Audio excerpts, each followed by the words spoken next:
Conheci a igreja adventista através de um amigo. Então, fui para aquela igreja por causa daquele amigo numa campanha que o pastor Alberto Delanoy liderava na época. Já estava no segundo dia quando minha esposa me perguntou para onde eu ia. Eu disse que estava indo à campanha e ela respondeu: eu também vou, mas eu insisti que não. Mesmo assim, minha esposa foi atrás, levando nossa filha, que na época tinha 4 ou 5 meses. Gostei muito da recepção calorosa. Acolheram bem tanto a mim quanto a nossa filha, e continuei frequentando a igreja. Participamos de uma campanha e sempre lembramos com carinho dos estudos bíblicos que a Carmen e um jovem chamado Queiroz nos deram. Eles começaram a dar esses estudos em nossa casa, o que nos levou a decidir pelo batismo. Infelizmente, recaí nas drogas e no álcool, não de forma exagerada, mas isso me afastava do meu lar. Deixava minha esposa e minha filha pequena e partia para longe. Ia para as praias, ficando fora por 10 ou 15 dias. Isso aconteceu porque na época eu estava desempregado. E a única saída que via era voltar à obra. Comecei a perceber a situação em casa, como às vezes faltava o que comer. Um pilar fundamental foi a igreja, o apoio que eles dão aos seus irmãos. A gente teve uma ajuda muito grande da igreja, que naquela época era agora. A igreja, e especialmente uma família chamada Pocket, foram um grande suporte. Eles eram mais velhos, mas pessoas muito boas, choravam comigo, me convidavam para almoçar, vinham à nossa casa, deixavam dinheiro e traziam alimentos. Eles foram meu apoio. Quando chegamos à igreja, conhecemos o pastor Alberto Delanoy, e ele foi um pilar fundamental. Mas em que parte? Na parte espiritual. Acredito que um pastor é essencial quando se preocupa com as suas ovelhas. Muitas vezes ele vinha nos visitar e eu comentava que meu marido não estava em casa. O pastor dizia: vamos, irmã. Ele nos levava no carro junto com minha filha para procurá-lo. Orávamos até que Gaston se acalmava e chorava, e depois ele se despedia. Comecei a perceber o que o pastor me dizia, que eu tinha uma família linda, que Deus me queria perto dele, servindo a igreja. Hoje sou ativo em minha igreja, cuido das atividades e tenho uma relação muito boa com Deus. Sinto que essa relação foi algo que Deus me deu, pois tudo o que temos na terra pertence a Ele. Se tenho uma boa relação com Deus, sei que Ele nunca me abandona, pois assim como um pai não quer ver seus filhos sofrerem, Deus também não quer isso para nós. Agora chegou a hora de adorarmos juntos, através dos dízimos e ofertas.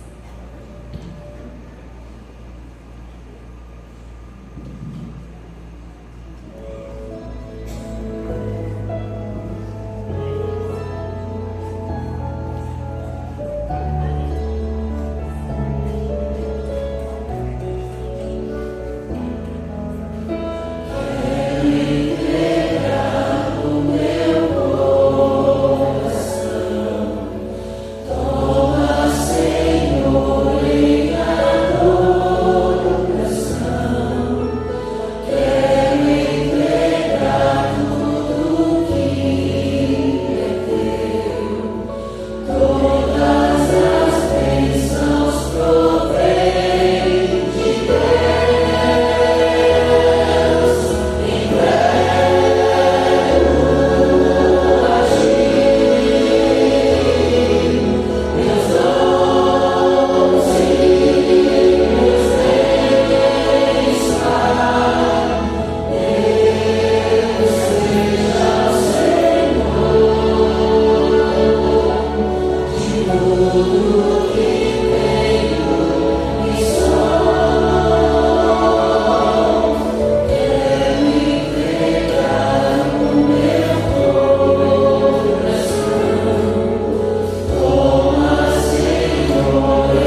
estamos entregando o nosso louvor, mas nesse momento entregamos também a nossa oferta.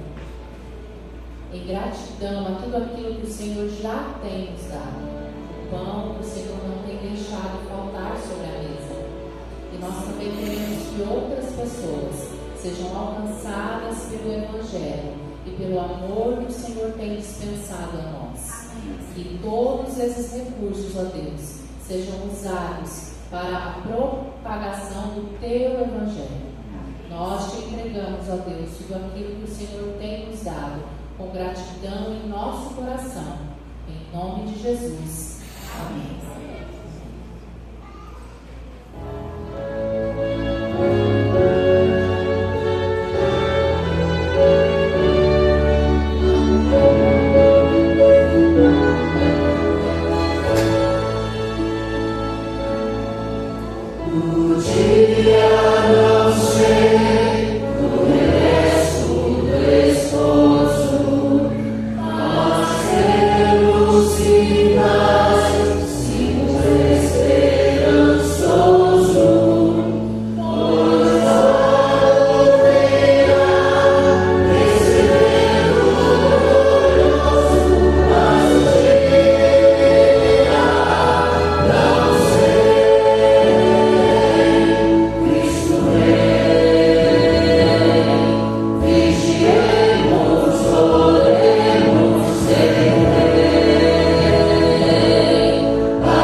Vamos nos colocar de joelhos, vamos orar ao Senhor.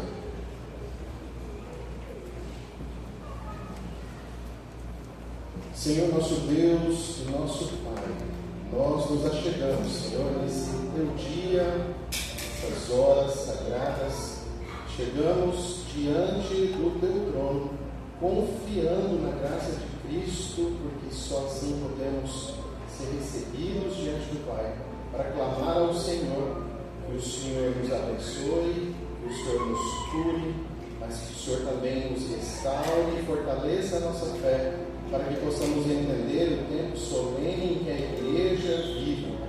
Em nome de Jesus, desperta em nosso coração a urgência pela salvação das pessoas. Amém. Amém.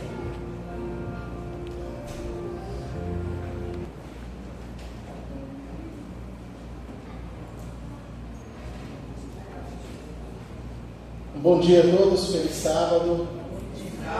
Oh, tristeza danada, feliz sábado. Feliz sábado! Eu vim lá de longe, do CTA2, né? Aí, muito bem. Queria pedir para os meus irmãos, se puder, apagar as luzes aqui, ó. A gente focar no nosso estudo dessa manhã. Eu acho que esse assunto deve ser novidade para quase ninguém, né? Todo mundo hoje já ouviu falar. Eu acredito que sim, você já ouviu, já leu alguma coisa a respeito disso. Eu não duvido que você saiba que haverá um decreto dominical. Mas eu questiono bastante se você sabe como ocorrerá o decreto dominical. Você já percebeu que são duas perguntas diferentes? Saber que vai acontecer é uma coisa, saber como vai acontecer pode ser uma coisa diferente. Eu percebo, irmãos, eu tenho chegado à conclusão que eu acho que o nosso povo sabe que, mas não sabe como. Por que eu tenho chegado a essa conclusão? Porque as coisas estão acontecendo e a gente está aí. Sim, as coisas estão acontecendo e a gente parece que não está nem percebendo.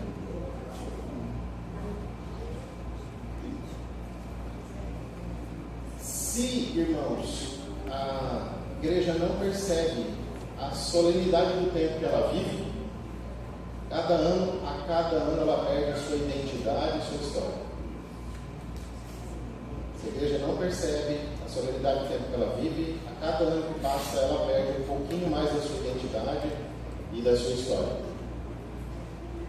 A igreja vai se perdendo porque começa a viver somente para si mesmo. E como que a gente percebe uma igreja que vive somente para si mesma? Que ela gasta quase 100% do seu recurso, do seu tempo, da sua energia para criar eventos e programações que justifiquem a sua própria existência. Esse assunto, irmãos, me despertou. Eu espero que desperte os irmãos, porque para mim esse assunto mostrou assim: amigo, se a gente estiver entendendo a seriedade disso aqui, a gente não estaria gastando tanto tempo olhando só para o nosso próprio umbigo aqui dentro. A gente estaria desesperadamente correndo atrás das pessoas para que elas soubessem isso, para que elas se preparem também e para que elas entreguem a vida a Jesus. O que a gente praticamente não vê mais no meio do nosso povo. Essa urgência pela salvação, esse amor pelas almas que ainda estão longe de Jesus. Sobre esse assunto, então, irmãos, eu quero pedir, na hora que fizer assim, Danilo, meu amigo, na hora que fizer o joinha, você pode passar o slide. Vocês sabem muito bem, não é novo isso aqui para nós. Nós temos lá no livro do Apocalipse, qual capítulo que fala para nós de duas bestas? 13. Apocalipse 13 fala para a gente que haverá duas bestas e a gente consegue identificá-las. Essa manhã eu não vou passar por algo que eu acho que vocês já sabem. Eu quero me adiantar para a gente entender como isso vai acontecer. Então, se você não entender algumas conexões aqui, vai estudar um pouco mais profundo, porque a gente infelizmente não tem tempo para abordar todos os aspectos aqui. Mas o que a gente sabe é que dessas duas bestas, uma surge do mar e a outra surge da terra. Muito bem. A que surge primeiro vem da onde? Da terra ou do mar? Mar. A que surge primeiro surge do mar. A que surge depois surge da terra. E a gente identifica isso. Essa não é uma identificação adventista. Evangélicos, protestantes de outras denominações, muito tempo antes de existir a igreja adventista, já identificavam, especialmente a besta que surge do mar, como o papado, como o sistema religioso, não como um papa específico, o sistema religioso. Muito bem, e a besta que surgiu da terra com os Estados Unidos da América. Essa revelação nos diz que uma surge da terra e o outro surge do mar, porque o mar é uma área que é extremamente povoada, habitada, muitas nações, e esse sistema religioso surgiu no lugar mais povoado da terra, que é a Europa. A outra vez que surgiu da terra, surgiu um lugar praticamente despovoado, sem nações, desolado, digamos assim, e a gente sabe que isso são os Estados Unidos da América. Essas duas nações têm um papel a cumprir nos eventos finais, e esses eventos já estão acontecendo. Vira e mexe, quando você lê, assiste o noticiário, vê um site de notícia, você vai perceber algum evento lá que está relacionado com essas duas potências e que estão dentro de um tabuleiro de xadrez dos eventos finais, movendo peças. Para a gente entender isso, veja só, aqui você está vendo uma imagem aí em cima, você sabe onde fica aquilo lá? Vaticano. Lá no Vaticano, é a Praça de São Pedro. Essa praça estava lotada esses dias atrás, né? Quando eles estavam ali, então, para nomear o novo Papa. Lá naquela praça, lá no meio dela, tem um obelisco. Não sei se você consegue ver uma estrutura que na imagem parece pequenininha, mas ela é maior que a nossa igreja aqui. Altíssimo. Esse obelisco, ele tem 4 lados. Num lado dele está escrito assim, ó. A inscrição que está é essa, ó. Sagrado ao divino César Augusto, filho do divino, a Tibério César Augusto, filho do divino Augusto. Isso é uma inscrição romana que está dizendo que os imperadores eram deuses divinos, sagrados. Percebe quase como se estivesse descrevendo o nosso Deus da Bíblia? Essa inscrição romana está lá na praça mais importante da maior igreja cristã da Terra. Isso, para nós, é uma evidência daquilo que Apocalipse 13, verso 2 falou. Olha só, deu-lhe o dragão o seu poder, seu trono e grande autoridade. O dragão a gente entende como Satanás, mas ele também pode ser compreendido como a fase imperial de Roma. Então, Roma imperial deu para o papado o quê? O seu poder, o seu trono e grande autoridade. A prova diz que o obelisco está lá no meio do Vaticano, que é a nação onde o Papa governa. E olha só o que diz a Bíblia de Suruendros. O papado surge após o dragão, que é Roma imperial, e usurpa a obra de Cristo, se coloca no lugar. Agora não tem mais um único mediador entre Deus e os homens. Existem vários, e são humanos. Não é mais o Cordeiro de Deus que tirou o pecado do mundo. Vamos lá, para continuarmos entendendo isso, aquilo foi a origem, porque o Império Romano passa agora o seu poder, e o papado, depois que derruba as últimas 3 tribos bárbaras que impediam a sua supremacia na Europa, começa a governar toda a Europa. O papado nunca teve exército e governava sobre reis poderosos. Entenda a importância disso lá no início da Idade das Trevas. Isso teve um quase fim, uma quase morte profetizada muito tempo antes no livro do Apocalipse, quando a gente lê que no verso 3, João viu uma das cabeças como golpeadas de morte. Essa cabeça foi golpeada e quase que morreu o sistema. Quando que isso aconteceu? A gente sabe pela história que em 10 de fevereiro de 1798, um general Berthier, que era um general da França, marcha, invade o Vaticano, sem resistência nenhuma. O Vaticano não tinha exército. Chega diante do Papa e fala: renuncie agora ou seja morto. E o Papa renuncia e sai preso. Você tem algumas pinturas retratando isso aí. Então ele é fim parcial desse sistema religioso. Quem tirou o poder? O Papa? A França. Quem que deu o poder para o Papa? A França. Em 508, quem faz isso é o Reino dos Francos, que depois vira a França. Em 1798, quem tira é a França, com Napoleão Bonaparte. Então, esse período profético de 1260 anos, isso está na Bíblia. Se você não entendeu, vá e estude melhor. Isso explica a supremacia papal. Muito bem, só que foi o fim? Não. O que acontece em seguida? Danilo, pode passar, amigo, por favor, próximo slide. Você tem aqui, um print de uma matéria que está publicada no site oficial do Vaticano. Ok? Não é CNN, G1, é a notícia oficial publicada no site oficial do Vaticano. Essa notícia diz o seguinte, 11 de fevereiro de 1929, os 93 anos do Tratado de Latrão. Está percebendo a data? 11 de fevereiro? Quando é que o Berthier levou o Papa preso? 10 de fevereiro. Então, quase comemorando o aniversário da queda, a ressurreição desse sistema religioso. E aí, a notícia ali embaixo diz assim, a partir da assinatura do Tratado de Latrão, Tratado e Concordata, desenvolveu-se um estilo de relacionamento entre igreja e Estado, marcado pela lealdade, cordialidade e colaboração.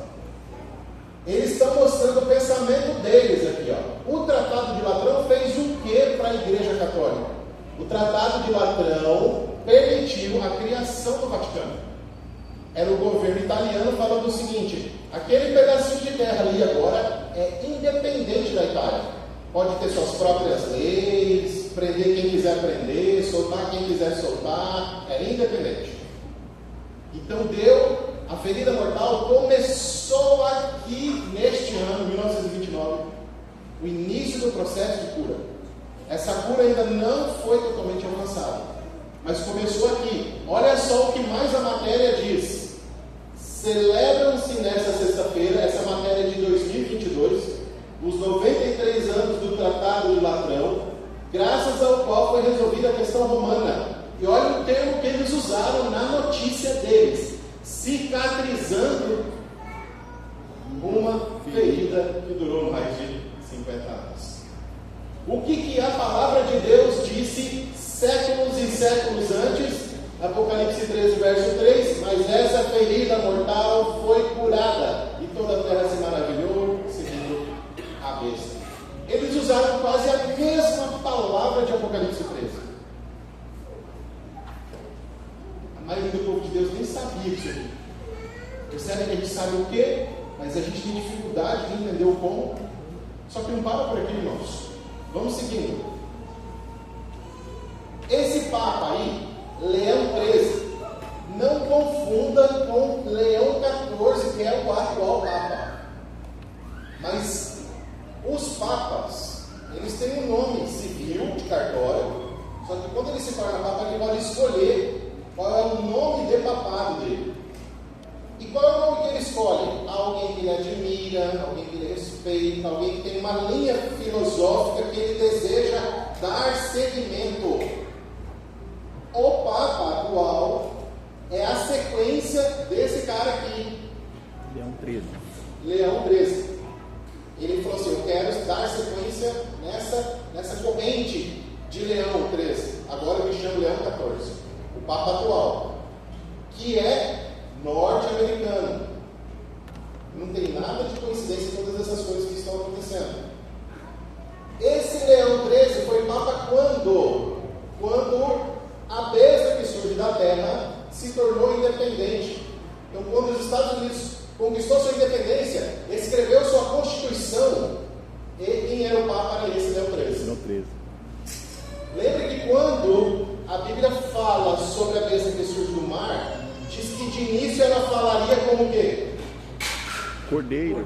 Como cordeiro, mas depois ela passasse a falar, a se comportar como o Dragão. Então, de início seria algo bom, seria um discurso positivo, de liberdade religiosa, mas depois essa nação se converteria de cordeiro para o dragão.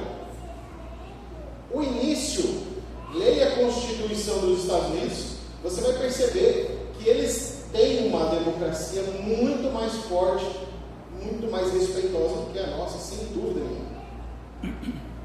Lá as coisas não são tão bagunçadas quanto aqui. E a Constituição deles é muito menor, muito mais simples do que a nossa. Na Constituição que eles estabeleceram lá, eles vieram perseguidos pela Igreja Católica na Europa, fugidos para uma nova terra. E eles falaram: aqui ninguém vai ser perseguido. Aqui o Estado vai ser separado da Igreja. Aqui o Estado não tem uma igreja oficial e não obriga a adoração a nada. Cada um pode ter a liberdade de consciência e adorar quem quiser, quando quiser, onde quiser. Isso é falar como o Cordeiro, é dar liberdade de consciência para as pessoas escolherem o que elas querem. Surgiu dessa forma. Quando isso acontece do outro lado do continente, o Papa atual aqui ficou incomodadíssimo com isso. E o que ele fez? Escreveu como se fosse uma das legislações do Vaticano mais importantes, que são as encíclicas. E esse cara escreveu a encíclica Immortality Dei. Olha o que ele diz lá. Sabe onde está publicado isso aí? No site do Vaticano. Qualquer pessoa pode entrar lá e pesquisar. Está lá, transparente para o planeta inteiro. Olha o que ele diz aqui. Não podemos esperar para a Igreja e para o Estado resultados melhores das tendências do que pretendem separar a Igreja do Estado e romper a concórdia mútua entre o sacerdócio e o império. Você acha que ele está sendo aí? Você acha que ele está falando? Ele está falando assim: estou gostando da Constituição dos Estados Unidos ou não estou gostando? Não estou gostando. Ele está falando: não estou gostando nada disso aí. Ele está falando assim: americanos, não façam isso.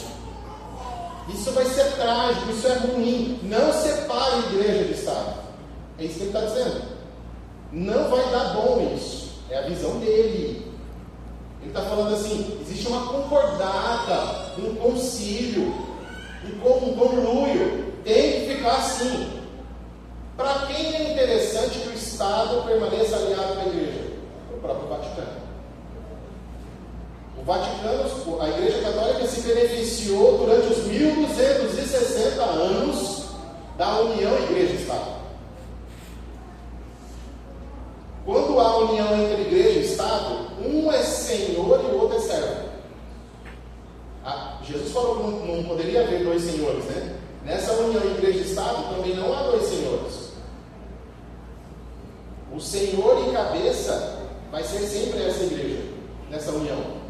O Estado vai ser somente um vassalo, um poder civil militar para executar as ordens da igreja. Você sabe que na Idade das Trevas houveram aquelas torturas. Pesquisa depois métodos de tortura da Inquisição. Você vai encontrar coisas lá que eu acho que nem Satanás pensou em coisa tão cruel como foi feito com aqueles que rejeitaram esse sistema religioso. Só que se eu te falar uma coisa, que a igreja nunca executou nenhuma tortura. Quem executava? O Estado. O Estado era quem executava as decisões da igreja. Você não tinha padre torturando. Você tinha um Estado obedecendo às ordens papais e às vezes sendo fiscalizados pelo sacerdócio. E era assim que funcionava. E esse Papa aqui está falando dos Estados Unidos: não faça isso, não rompa isso. Sempre funcionou tão bem para nós durante tanto tempo. E olha só o que continua dizendo, pode passar o próximo. É plenamente conforme a natureza, bem como aos desígnios de Deus, não separar um poder do outro, e ainda muito menos pô-los em luta, mas sim estabelecer entre eles concórdia. Aparece de novo a palavra aqui, concórdia. E você viu que lá na notícia do Vaticano eles usaram um termo, que o Tratado de Latrão foi uma concordata. Esse é o termo que eles usam quando há união entre igreja e Estado. Houve uma concordata. E aqui ele está repetindo: tem que ter concórdia, precisa ter concórdia, é da vontade de Deus que tenha concórdia. Então, praticamente, ele estabeleceu o seguinte: nações que separam a igreja de Estado estão desobedecendo Isso é verdade dentro da doutrina católica. Separou a igreja e Estado, você está em desobediência a Deus. Você está caindo na maldição de Deus. Porque essa não é desígnio do Senhor. Pensamento da doutrina católica. Muito bem, sigamos em frente. E o que nós temos escrito no livro Grande Conflito, e é muito, eu acho muito triste um adventista que nunca leu o livro Grande Conflito. Infelizmente, eles estão entre nós, né? Dando estudo bíblico, às vezes cantando, sendo professor de escola sabatina. Não entendo como. Nem entendeu a base do adventismo ainda. E aqui no livro vai dizer o seguinte: a profecia prevê a restauração do seu poder. O que ela está dizendo para nós aqui é: haverá novamente uma concordata. Haverá uma união de igreja e Estado. E quem vai promover isso é a nação mais poderosa da terra. É isso que ela está dizendo. Partirá dos Estados Unidos a iniciativa de falar: olha, vamos unir de novo, porque separar deu ruim. Só que se a gente para pensar nisso, hoje, os Estados Unidos abandonando a própria Constituição, a liberdade religiosa, as coisas que eles tanto valorizam, parece quase um absurdo a gente pensar nisso. Mas eu vou dizer uma coisa para vocês: há 20 anos atrás era mais absurdo do que é hoje. Algumas coisas, há um tempo atrás, eram muito mais absurdas do que o que a gente está vendo acontecer hoje. E eu vou mostrar para vocês que esses passos, essas medidas, não são da noite para o dia. Essas medidas são paulatinamente dadas, aos poucos. E, inclusive, são usadas ferramentas de engenharia social para fazer com que as pessoas aceitem coisas que em outro momento elas não aceitariam. E eu vou te dar um exemplo disso. Estudos da área de psicologia comportamental que avaliam ratos. Vocês perceberam uma coisa: os ratos vivem em sociedade. E eles têm hierarquia, trabalhos e separação de função entre eles. Eles estudam os ratos para tentar entender melhor o comportamento social humano. E o que eles observaram entre os ratos? Que qualquer tentativa imposta de tentar mudar aquela forma que a sociedade trabalhava, gerava caos, desordem. Para quem quer manter o rato sob controle, não quer desordem, quer que cada um continue no seu cabresto, seguindo o roteiro. Como que faz então, os psicólogos descobriram, para que você conseguisse implementar modificações consideráveis, relevantes dentro de uma estrutura social, usando uma catástrofe? Alguma catástrofe, seja sanitária, financeira, ecológica, alguma catástrofe que gerasse uma sensação, um estado hipersensível emocional, de medo, pavor, tensão, ansiedade, isso facilitava com que mudanças que não seriam aceitas passassem a ser aceitas mais rapidamente. E os caras fizeram esse estudo lá na década de 40, de 50. Teve alguma catástrofe mundial que gerou histeria coletiva, intencionalmente implementada pela mídia, histeria coletiva, pavor, medo, tensão e ansiedade, que fez a gente aceitar coisas que do contrário a gente não aceitaria? Teve ou não teve? Não estou dizendo que Satanás criou o vírus, mas que ele se aproveitou da situação, ele se aproveitou. Então, observe uma coisa: a pandemia me ensinou uma coisa, que essas coisas que o livro do Apocalipse fala, que parecem uma coisa tão distante, tão absurda, a pandemia me ensinou que da noite para o dia as coisas podem mudar. Da noite para o dia. Então, para de ficar achando que esse negócio está muito longe de você, tá?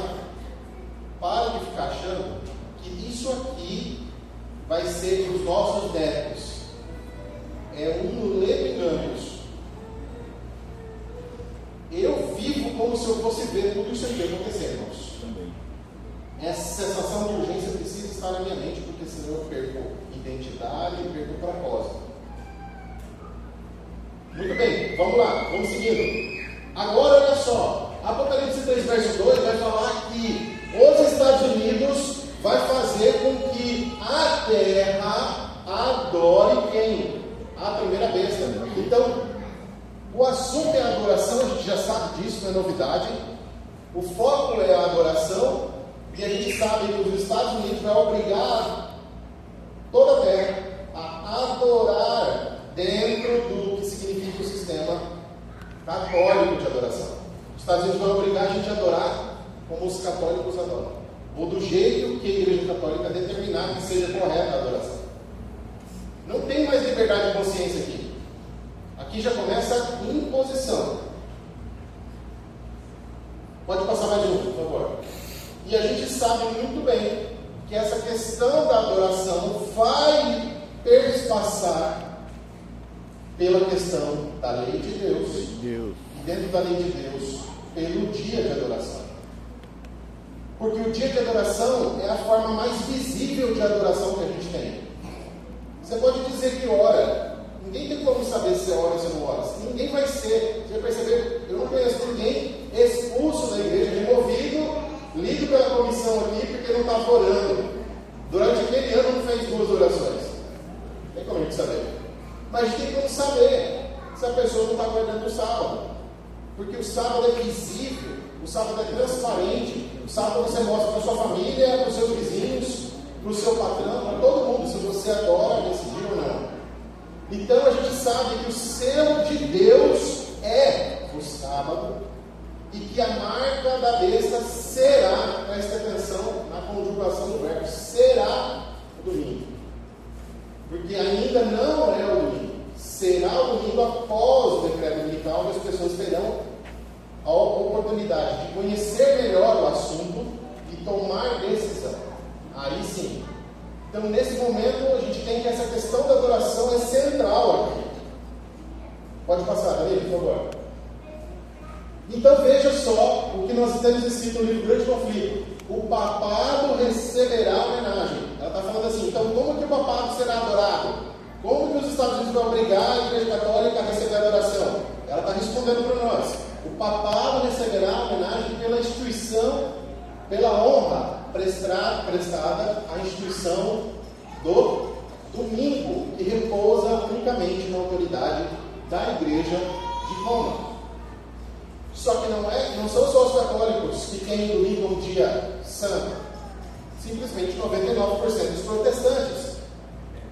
Se você parar para pensar, eu acho o católico muito mais sincero do que o protestante que aceita e recebe o domingo. O católico, ele afirma, eu guardo o domingo porque a minha igreja mudou do sábado para o domingo. Ele pode estar errado, mas ele é honesto. Pior é o protestante que guarda o dia católico e usa a Bíblia para justificar. Só que esse ponto em comum entre eles não é à toa, é preparação nítida de Satanás para que haja uma convergência entre eles. Veja uma coisa, o domingo é o maior ponto de união entre protestantes e católicos. O maior ponto de união. Eles se divergem em muitas coisas, mas o domingo une os dois. E hoje você já tem grupos de liderança de igrejas grandes protestantes dos Estados Unidos que já decretaram o fim do protesto. Isso é triste de chorar, irmãos. A igreja protestante, algumas igrejas protestantes falando fim do protesto. Quando é que começou o protesto? Martinho Lutero. Muito antes de Lutero, porém, o ato de Lutero foi simbólico, né? Prega na porta da igreja do castelo de Wittenberg, as 95 teses de justificação pela fé, falando protesto. E começou o protestantismo antes dele, mas a avolumou com ele aqui. E agora algumas igrejas protestantes estão falando fim do protesto. Fim do protesto significa o quê? Fim da discórdia, e agora promovemos a concordata, união. E de fato, o Papa Francisco anterior recebeu uma comitiva de líderes protestantes dos Estados Unidos para falar, e esse Papa Francisco ele fez um sermão, que ele usou o texto de Elias, que era aplicado a João Batista, ele aplicou a ele a Igreja Católica, falando assim, que era tempo dos filhos se reconciliarem com os pais. Ele estava falando quem são os filhos? As igrejas protestantes. Se reconciliar com o pai, quem? O Papa. Essa linguagem pai e filho remete diretamente ao Apocalipse, onde falou que tem a grande Babilônia que manda as meretrizes da terra. É tudo muita coincidência para ser coincidência. Pode seguir, Danilo, mais um.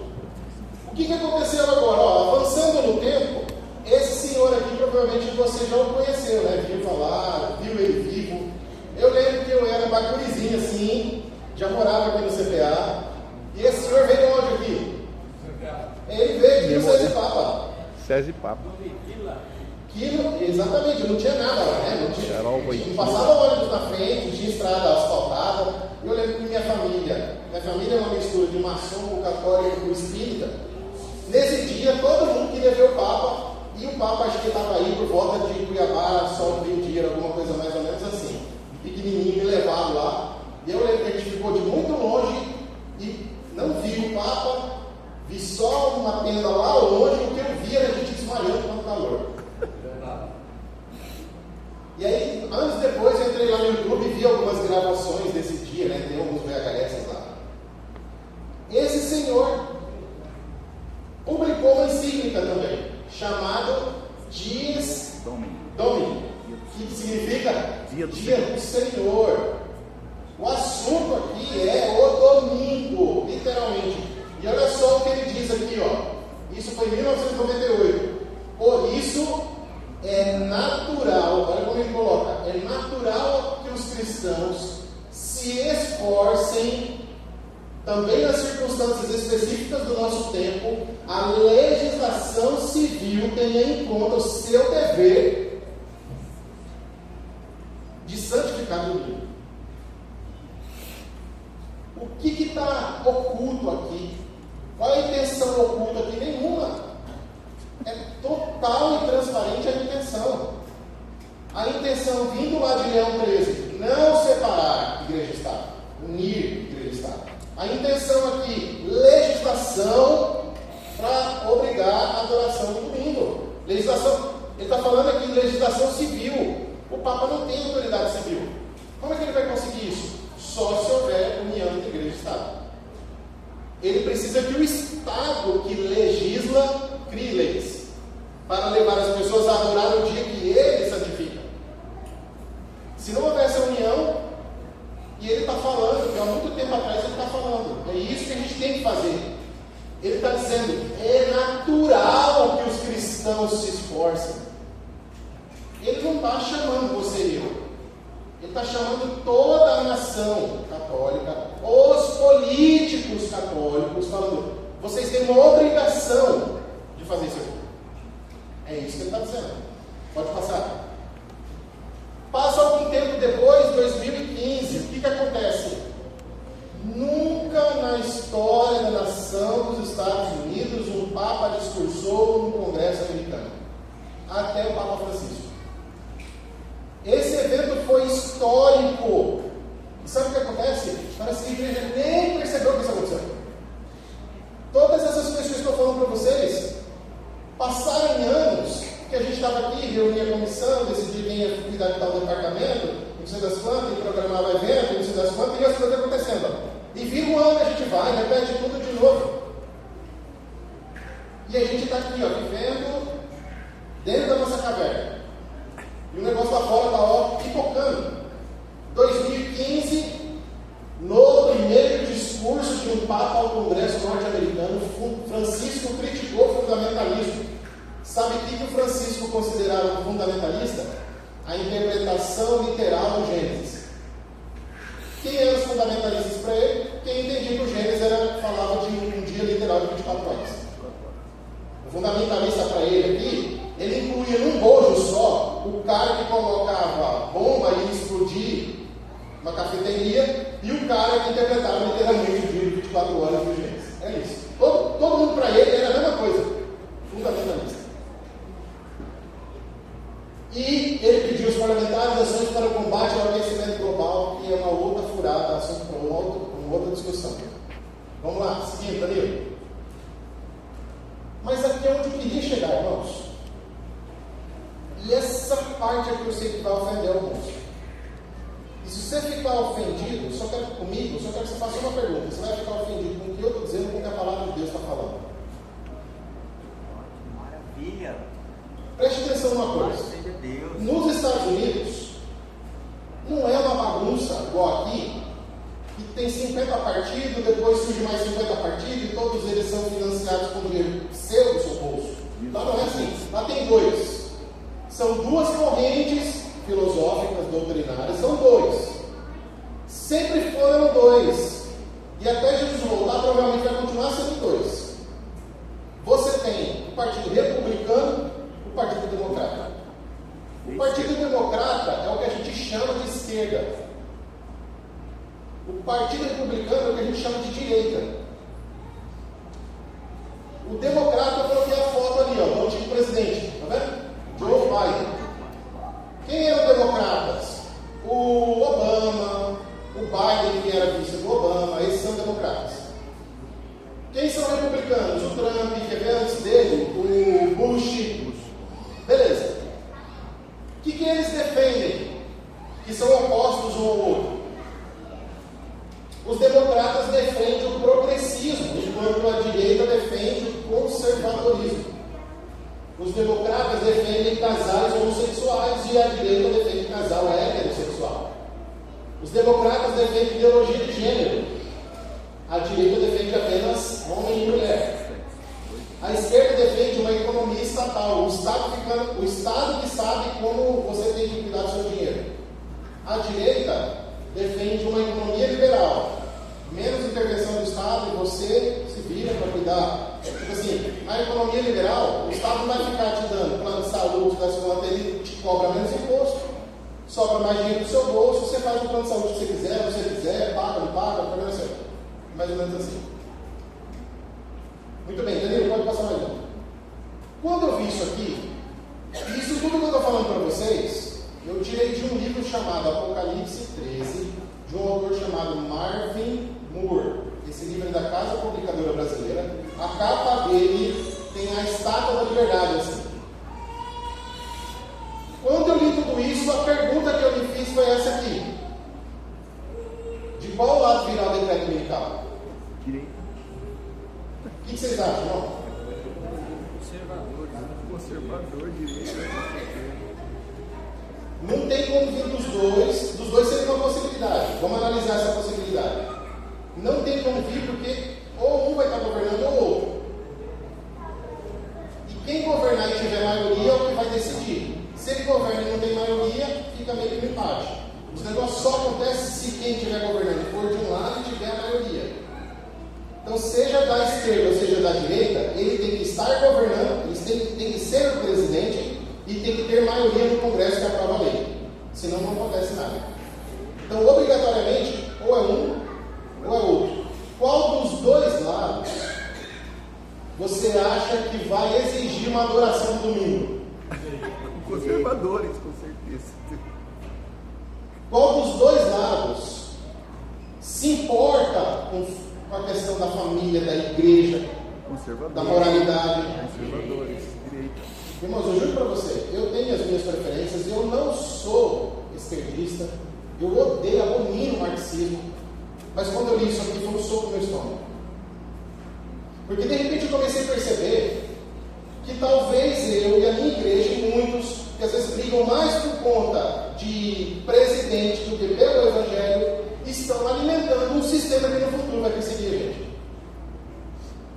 E isso para mim foi uma prova cabal, que a gente sabe que vai ter um decreto, mas não sabe como, por isso está perdido.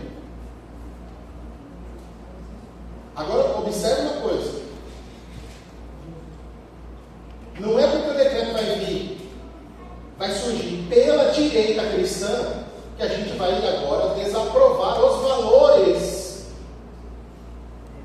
da direita cristã. Não tem nada a ver uma coisa com a outra. Eu posso desaprovar a política direita cristã que surgirá da igreja dominical e ainda assim continuar defendendo aquilo que a Bíblia defende. Eu vou fazer isso até morrer. Não preciso assumir a bandeira deles, que a Bíblia já me dá meu estandarte. Mas será mesmo que é da direita? Vamos continuar vendo mais alguns textos e a gente já vai para o final do nosso estudo dessa manhã. Presta atenção, grande conflito. E a hora que eu terminar de ler aqui, você vai perceber que sempre teve lá, que sempre teve na nossa cara e a gente não prestou atenção. Olha só, grande conflito, página 580. O papado sabe ler o seu futuro. Ele aguarda o seu tempo, vendo que as igrejas protestantes lhe estão prestando homenagem como aceitar o seu falso sábado. Não tem como a esquerda falar, vamos adorar no domingo, porque eles são contrários à igreja. A esquerda é baseada em Karl Marx. Eles desaprovam a Bíblia, eles desaprovam a igreja, eles desaprovam a família, eles não vão defender nunca esses valores. Quem vai defender a guarda do sábado, a guarda do falso sábado que ela está falando aqui, a guarda do domingo, são os protestantes. Eles já fazem isso. Só que o que eles não tinham antes? Eles não tinham antes força política. Se você olhar, volta aí lá na década de 50, a direita cristã dos Estados Unidos era praticamente inexistente.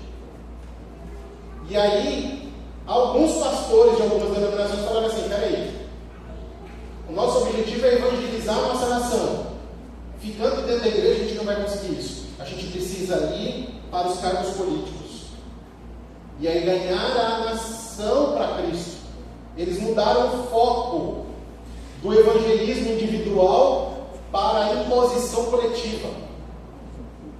Não é assim que Jesus estabeleceu o trabalho dele. O trabalho dele, de Cristo, é discipulado, é um comum. Nenhum trabalho de Cristo é coletivo. Vamos lá e a gente implementa aqui, vai funcionar para todo mundo. Não funciona assim com Cristo. Cristo sabe que cada pessoa é um universo diferente. Mais um, vamos lá. Presta atenção nisso aqui. Apresenta a alegação de que, você está falando da direita, dos cristãos, protestantes, de que a corrupção que rapidamente se alastra é atribuída em grande parte à profanação do descanso dominical. E a imposição da observância do domingo melhoraria. Irmãos, pai, isso já estava nesse livro aí, ó. Ela está falando que o lado que vai falar assim, você está vendo onde a nação está indo? Nossa nação está indo assim para o buraco, para a imoralidade. Olha os jovens como é que estão, olha as músicas dentro da igreja, um monte de coisa. Tudo isso que a gente vê acontecer no mundo, vai falar assim, tudo isso é culpa porque o povo abandonou Deus, porque o povo abandonou a Bíblia e porque o povo não guarda o domingo. Você fala isso para uma nação onde a maioria tem em comum o domingo? É isso. Ela está dizendo aqui que serão republicanos quem farão isso. Em outras palavras. Porque é a direita cristã que estará no poder político da época, do momento. Hoje quem está no poder? É a direita cristã. Quem vai continuar? Vai vir agora com esse presidente? Vai vir com o próximo? Aí, irmãos, não dá para saber. Aí a gente tem que só orar e acompanhar as profecias. Passa mais um aí, por favor. Mesmo na livre América do Norte, governantes e legisladores, a fim de conceder o favor do público, cederão a um pedido popular de uma lei que imponha a observância do domingo. O que vai acontecer? A maioria vai falar, queremos, e vai ser feito porque eles vão ceder. Passa aí, Daniel. Essa é a capa do livro que eu recomendo que a igreja leia, estude na quarta-feira, faça um pequeno grupo, lendo esse livro aí. E aí, um dos caras, lá 50 anos atrás, que falou assim, peraí, a gente tem que sair de dentro da igreja e ir para os cargos políticos, foi esse cara lá, ó, Pat Robertson. Ele é líder do movimento, ele foi líder, o mais importante líder do movimento republicano que uniu a direita política com a direita cristã. Quando eles uniram, criou a força que a gente tem hoje aí. Hoje, quem é a maioria lá nos Estados Unidos? A direita cristã. E no Brasil é diferente? Quem é a maioria aqui?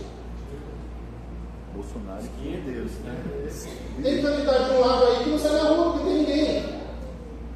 A gente sabe que a direita, hoje, irmão, sempre foi a direita. Sempre o conservador, a esquerda usou melhor Hollywood, filmes e redes sociais, faz muito barulho. A maioria sempre foi conservadora. Sempre foi dentro do conceito de direita. Esse cara aí está falando o seguinte, ó. Esses caras estão falando assim: será que a nossa Constituição proíbe mesmo a união da igreja e do Estado? Olha o que ele está dizendo. Ele está falando assim: eles, os esquerdistas, nos têm mantido submissos porque falam sobre a separação de igreja e Estado. Ele está dizendo isso. Não existe isso na Constituição. É uma mentira da esquerda, nós não vamos mais tolerá-la. E sabe de uma coisa? Não tem uma cláusula na Constituição americana que exija a separação da igreja do Estado. Essa cláusula não está lá. O pessoal da direita cristã está percebendo isso e falando assim: peraí. E você já está entendendo onde as coisas vão chegar. Esses caras é que vão promover de alguma forma a união da igreja com o Estado. E aí, a proposta disso é com um discurso positivo. Vamos melhorar a nação, vamos melhorar a moralidade, salvar os nossos jovens. Porém, se você não adorar do jeito que eu estabeleci que tem que ser a adoração, você vai ter problema comigo. É essa hora que o caldo aperta para o nosso lado. Porque o decreto dominical, ele vai estabelecer simplesmente o seguinte: você passou a sua vida inteira lá e você comprou casa, apartamento, você tem 10 carros, você tem fazenda, você vai ficar legal. A partir de hoje, se você não receber a marca, acabou. Você não vai comprar um pão na padaria. E a gente fica confiando em carros, em cavalos, né? Como diz a palavra de Deus. Que vai chegar um momento que a gente vai poder usar. Qual é o momento de usar o que Deus tem abençoado a gente, irmãos? É agora, fazendo bem para a nossa família, para as pessoas, para o estranho que bate na porta, reduzindo o sofrimento das pessoas. É agora. Daqui a um tempo isso aqui a gente vai poder usar. Como é que vai comprar Que gasolina? absurdo isso. E aí você percebe por que a Ellen White fala que quem que vai trazer o pão para a gente comer? Você já pensou isso? Você depender do anjo trazer um pão para você comer? Você não sabe que hora que o anjo vai vir. Você não apressa o anjo para entregar. O anjo não é iFood que se atrasou, o motoqueiro você já fica zangado e ele dá uma estrelinha. O anjo vai vir na hora que ele achar que tem que vir, na hora que Deus mandar ele vir, ele vai trazer o básico para você comer. E você tendo tudo na sua conta, tendo um monte de coisa e não podendo usar nada. A gente está preparado para isso? Nunca. Não está. Nem de longe não estamos preparados para isso. Esse nível de dependência de Deus é o que Ele deseja que a gente comece a trabalhar agora, entendendo o tempo solene que a gente está vivendo. Agora que a gente tem que começar a se preparar. Aprender mais a depender de Deus. E se você perceber, quantas dificuldades aparecem na sua vida que são bênçãos disfarçadas de Deus tentando ensinar você a depender mais dele. Quando eu olhei para o meu passado, com esse óculos de Deus tentando me ensinar a depender mais dele, eu percebo Deus me chamando várias vezes, ó. Filha, acorda, filha, acorda, filha, acorda, filha, acorda, filha, acorda. Mas cego nas minhas emoções, eu fico falando: Satanás está me perseguindo porque eu estou pregando profecia na igreja. E Deus lá de cima: puxa, você está entendendo tudo errado, amigo. Passa aí mais um, vamos para o final aqui. Olha aqui, ó, a notícia de site jurídico. Quem da área da direito aí sabe, conhece esse site aqui. Olha lá. Suprema Corte dos Estados Unidos corrói ainda mais a separação entre igreja e Estado. Aí tem um caso lá que ele foi julgado. Ele fala assim: o caso Carson versus Mackin foi resolvido entre religiosos. 6 votos vencedores foram dos 6 ministros conservadores da corte. 5 deles católicos. Você está entendendo que lá no STF deles, a maioria é cristã? Conservadora. Deve ser ruim viver um país onde quem legisla segue a Bíblia, de certa forma, né? Deve ser muito estranho para a gente não sabe o que é isso, né? Não. Aqui, quem legisla é o terreiro de macumba. É macumbeiros. Adoradores do capeta. Essa nação carrega esse peso. A gente não faz ideia das coisas que acontecem nos bastidores. Mas lá, quem que vai decidir se a Igreja Católica se une com o Estado norte-americano? Esses ministros, que a maioria são católicos.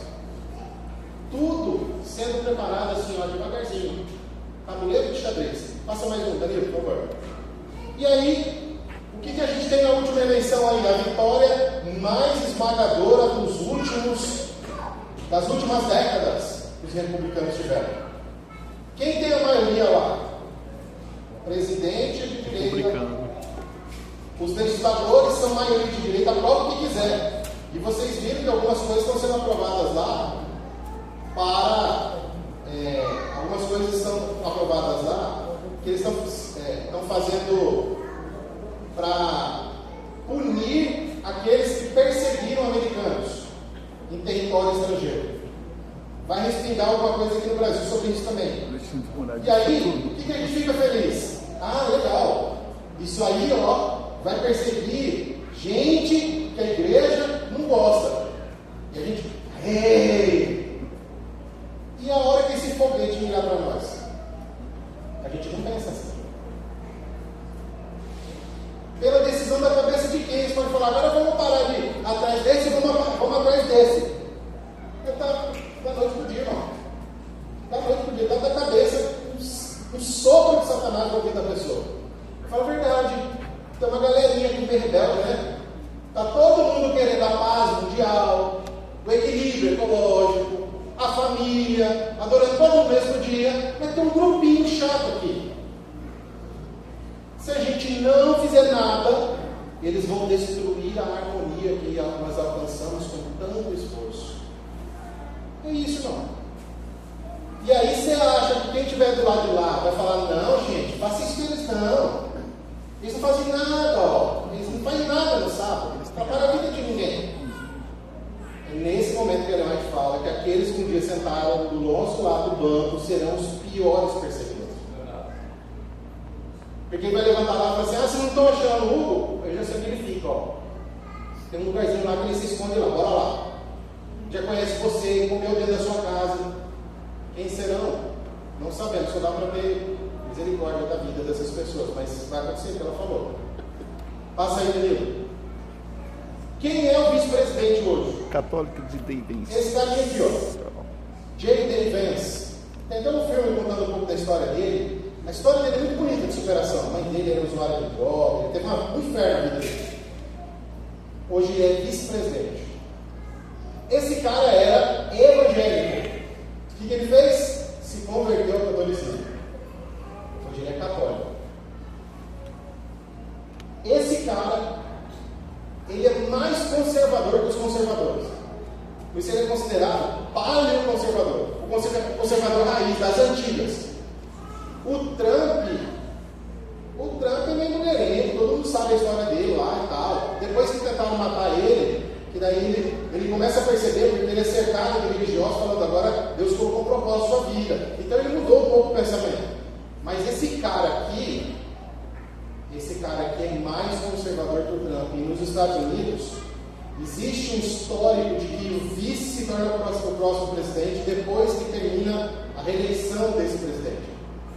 Então é muito provável que o Trump ganhe uma próxima e depois desse venha esse cara aqui ser o presidente dos Estados Unidos. Então a gente tem no mínimo aí, 8, 12 anos de governo de conservador. De um governo conservador de direita, movendo peças de tabuleiro.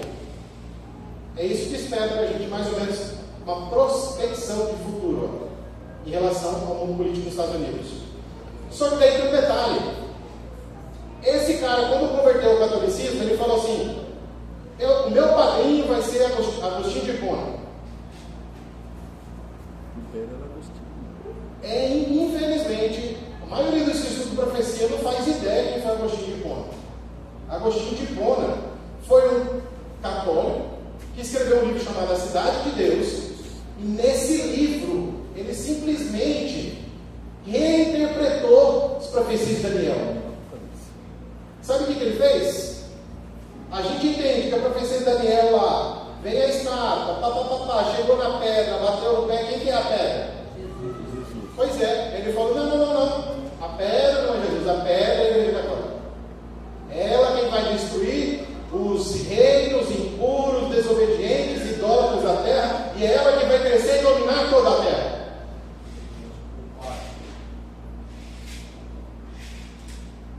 E o vice-presidente falou: meu padrinho, minha corrente filosófica, quem eu acompanho, o pensamento que eu sigo é o de Agostinho de Hipona. Você sabe o que ele está dizendo? Eu vou usar tudo o que eu puder usar para que a minha igreja domine sobre a terra. Como a pedra dominou lá na estátua de Abraão. Será, irmão? Esse cara falou isso mesmo? Passa o próximo aí. Você vai ver palavras dele, olha lá. Fui persuadido que o catolicismo era verdadeiro.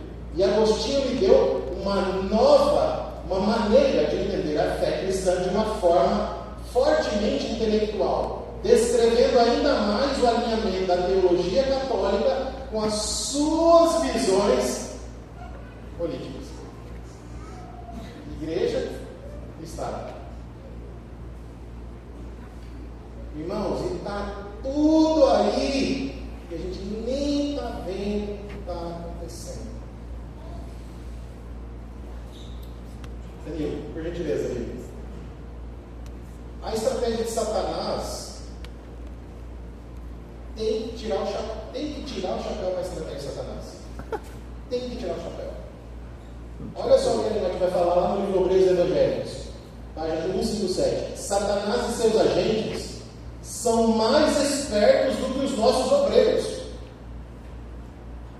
Então, quando você acha que você entendeu o que ele está fazendo, é que você está pensando do jeito que ele queria que você pensasse. É isso que ele está falando. Satanás o supera em tática quase em cada ocasião.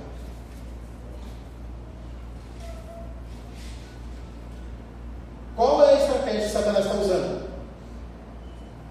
Lá quando surgiu o marxismo, o darwinismo, a teoria da evolução, a esquerda, todas essas coisas, essas bagunças que surgiram aí, sindicatos. Você primeiro teve, na Idade das Trevas, a Igreja Católica induz o falso cristianismo, o inferno, gente que queima lá, separando pai e filho, e Deus tendo prazer, o povo torturando, etc. Cria um falso cristianismo. Qual é o resultado de um falso cristianismo imposto por vários séculos? Cria aversão. Um povo com aversão a esse falso cristianismo induz o quê? Liberalismo. Aí surge marxismo, darwinismo. Você percebe que Satanás fica brincando com a humanidade. Igual o gatinho fica brincando com uma bolinha e joga para a bolinha, joga para uma bolinha. Satanás está fazendo isso, ele pega. Já sei, Única coisa, o pensamento de Satanás, a única coisa que eu não quero, equilíbrio.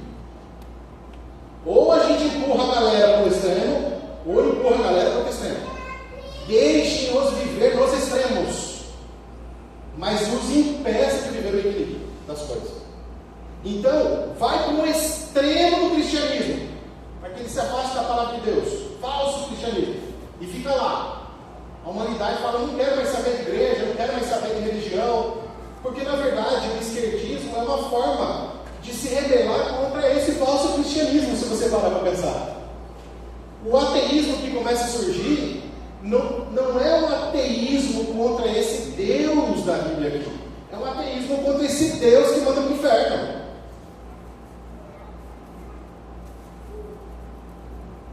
Sai de um extremo, vai para o outro do liberalismo. É o tempo que a gente está vivendo agora. E aí, no final das contas, você sabe o que Satanás está fazendo? Ele está fazendo assim, ó. Você está olhando aqui e falando, ó, o meu inimigo vem aqui, nessa direção. E ele vai te pegar pelas costas. Porque ele apontou a gente para a direção errada. Porque ele nos supera em tática. Irmãos, esse engano está pegando quase 100% dos cristãos, incluindo adventistas. A gente está olhando, esperando o inimigo do lado. E quando a gente assustar, chegou aqui.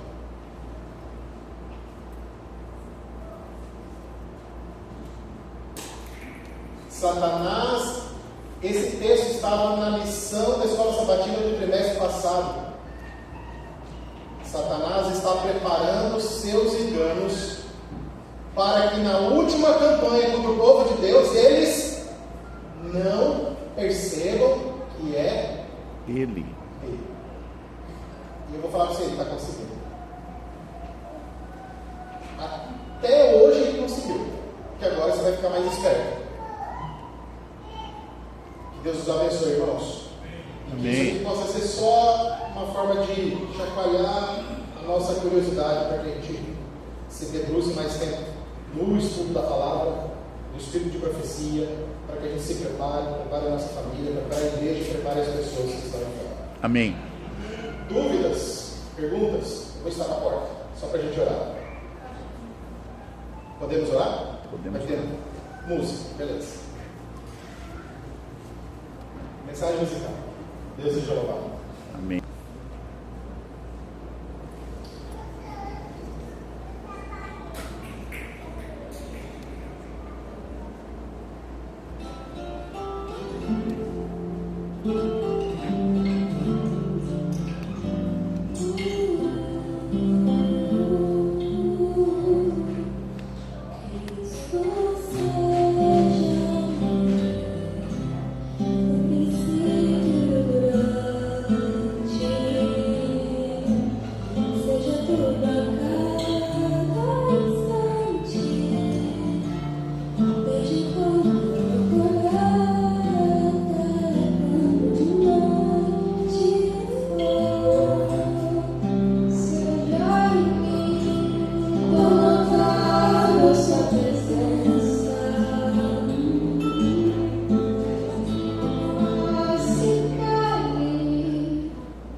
Vamos orar? Senhor nosso Deus, Pai, obrigado, Senhor, pelos momentos que passamos aqui na Tua casa, Te adorando, louvando o nome do Senhor, estudando a Tua palavra. Pedimos, Pai, que o Senhor nos desperte. Tua palavra diz, desperta tu que dorme, e Cristo te iluminará. Que isso se cumpra a partir de hoje na nossa vida e na vida da nossa igreja, em nome de Jesus. Amém. Amém.